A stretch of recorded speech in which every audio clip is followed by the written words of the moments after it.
14 na sakay ng isang pampaserong van ang sugatan matapos aksidenteng mahulog ang sasakyan sa gilid ng kalsada sa bayan ng Libmanan, Camarines Sur.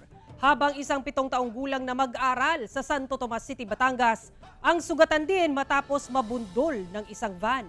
Ang detalye sa report ni Chris Novelo ng GMA Regional TV Balitang Bicolandia.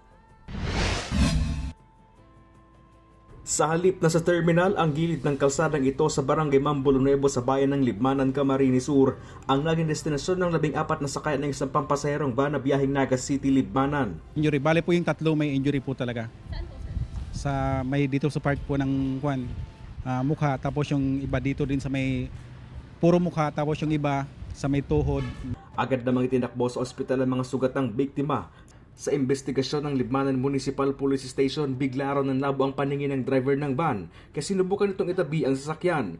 Pero nang bigla itong magpreno, hindi na nito nakontrol ang manibela at nagtuloy-tuloy na hanggang sa nahulog sa gilid ng kalsada na nasa halos hanggang bewang ang lalim. Kaya paalala ng mga otoridad. Napakusa na po ang sisiguruhon ta ang seguridad kang behikulo, pag-check ang brake o kung ano pa man pong mga kap dapat na i-check bago mag-drive. I-check naman po ang sa dirita bilang driver, tangarig pong masiguro ta ang seguridad ka sa tuya po mga pasahero. Sugutan naman ang 7 taong gulang na mag-aaral matapos mabundol ng isang van habang tumatawid ng kalsada sa Barangay San Agustin, Santo Tomas City, Batangas. Pauwi na raw sana ang bata mula sa paaralan ng mabundol ito. Ayon sa pulisya, posible raw na hindi ito napansin ng driver.